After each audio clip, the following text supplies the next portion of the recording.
21 जुलाई 1969 ये वो दिन था जब चंद्रमा पर पहली बार किसी इंसान ने कदम रखे थे। लेकिन इंसानों के चांद पर रखे गए ये कदम हमेशा से ही हैरानी भरे रहे हैं, क्योंकि 50 साल पहले जब हम तकनीकी रूप से इतने सामर्थ नहीं थे, तब भी वर्ष 1969 में नासा द्वारा लगातार 2 बार इंसानों को चांद पर भेजा गया।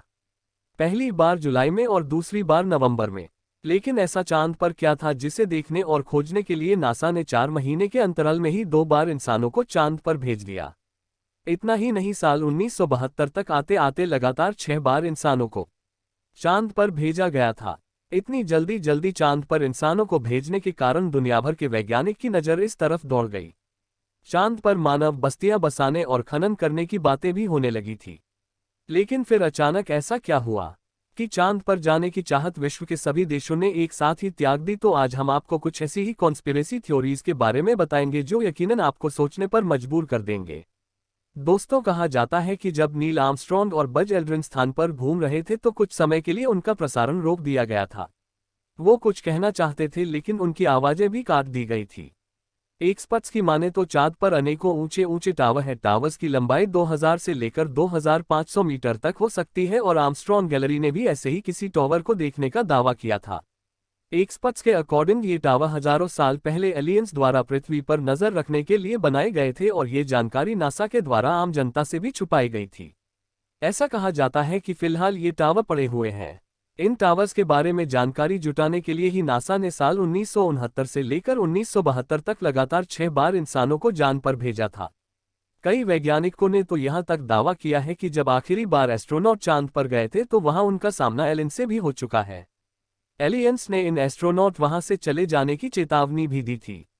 नील आर्मस्ट्रॉन्ग ने भी एक इंटरव्यू में कहा था कि अंतरिक्ष में काफी दूर तक उनके यान का पीछा एक बेहद ही एडवांस टेक्नोलॉजी वाले यूएफओ के द्वारा किया गया था। साथ ही चांद पर कुछ एस्ट्रोनॉट ने वहां रहस्यमय संगीत सुनने का भी दावा किया है। हालांकि नासा के द्वारा आधिकारिक तौर पर कभी भी इस बात की पुष्टि नहीं की गई और ये बात हमारे गले भी नहीं उतरती है, क्योंकि ध्वनि एक यांत्रिक तरंग है और ध्वनि के संचारण के लिए माध्यम की आवश्यकता होती है। लेकिन चंद्रमा पर न तो हवा है और न ही किसी प्रकार का कोई अन्य माध्यम, इसलिए चंद्रमा पर ध्वनि तो सुनी ही नहीं जा सकती। तो फिर वहां एस्ट्रोनॉट्स के द्वारा संगीत का सुना जाना कैसे पॉसिबल हो सकता है? चांद पर गई कुछ एस्ट्रोनॉट्स का तो यहां तक कहना है कि चांद पर एलियन सभ्यता निवास करती है। इनका यहाँ अपना बेस भी है। एलियन थ्योरी पर काम करने वाले कुछ वैज्ञानिकों का कहना है कि चांद अंदर से खोखला है, क्योंकि चांद की सतह के नीचे एलियन सभ्यता निवास करती है और उन्होंने यहाँ अपना बेस बना रखा है। वेल, जो भी हो, लेकिन चांद पर वापस लौटने में कोई ना कोई समस्या तो जरूर है, क्योंकि अगर आज से 50 साल पहले हम चंद्रमा पर पहुंच जाने में सक्षम हो चुके थे तो फिर आज तो वैज्ञानिक काफी ज्यादा तरक्की भी कर ली है। फिर भी दुनिया का कोई भी देश चांद पर जाने के लिए तैयार क्यों नहीं है? ये बात बेहद ही आश्चर्यजनक है कि जब 60 के दशक में हम चांद पर पहुंच गए थे तो आज इतनी उम्दा पूरी होने के बावजूद हम चांद पर क्यों नहीं जा रहे हैं?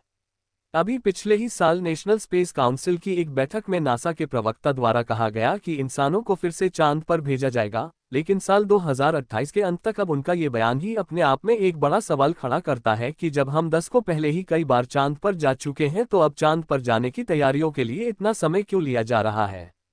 क्योंकि विज्ञान तो पहले की तुलना में आगे ही बढ़ा है। दोस्तों, ये तो आप सभी लोग जानते हैं कि नील आर्मस्ट्रॉन्ग चंद्रमा पर कदम रखने वाले पहले व्यक्ति थे। उन्होंने 21 जुलाई 1969 को भारतीय समयानुसार सुबह 8:26 पर चांद पर पहला कदम रखा था। एक बड़े स्पेस शटल कोलंबिया से अलग होकर ईगल नाम का एक छोटा यान चंद्रमा पर उतरा था। इस यान से सबसे पहले नील आर्मस्ट्रॉन्ग बाहर निकले थे, लेकिन उनके चांद पर कदम रखने से भी पहले वहां इंसानों की कोई और निशानी भी मौजूद थी। असल में खुद उतरने से पहले नील आर्मस्ट्रॉन्ग ने गांठ मारकर बांधी गई प्लास्टिक की एक थैली को चंद्रमा पर फेंका था।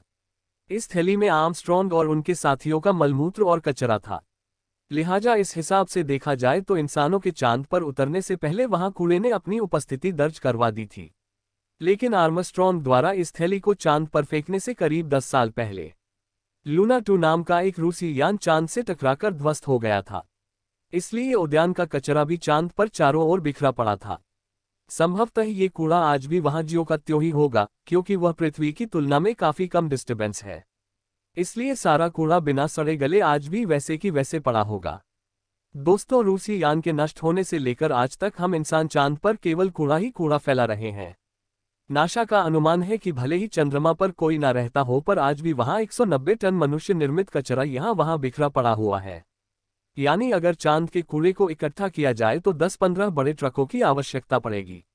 वहीं दूसरी तरफ नासा कह रहा है कि चांद पर किसी भी प्रकार का जीवन नहीं पनप सकता। चांद पर वीरान और बंजर जमीन है, इसलिए ऐसा कोई कारण नहीं है जिससे ये कहा जा सके कि चांद पर जाना इंसानों के लिए हितकारी होगा। लेकिन अगर वास्तव में ऐसा है तो फिर क्यों अमेरिका और दुनिया के बाकी देशों द्वारा चंद्रमा पर लगातार यान भेजे जा रहे हैं? जब वहां जाना बेकार ही है तो फिर क्यों वहां कूड़ा फैलाया जा रहा है? आखिर बंजर चांद पर ऐसा कौन सा राज है जिसे जानने के लिए चंद्रमा पर समय समय पर यान भेजे जाते हैं? इस बात में कोई शक नहीं है कि चांद का धरातल भी काफी रहस्यमयी है। माना जाता है कि अतीत में किसी अंतरिक्ष जी टकराने से धरती के 2 टुकड़े हो गए थे। इन दोनों टुकड़ों में से छोटे वाले टुकड़े को चांद कहा गया।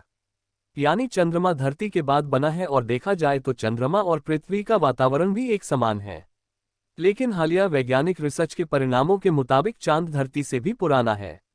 जब चांद की मिट्टी से मिले तत्वों की जांच की गई तो इन तत्वों को करीब 5 अरब 30 करोड़ साल पुराना माना गया, जबकि हमारी धरती महज 4 अरब 50 करोड़ साल ही पुरानी है।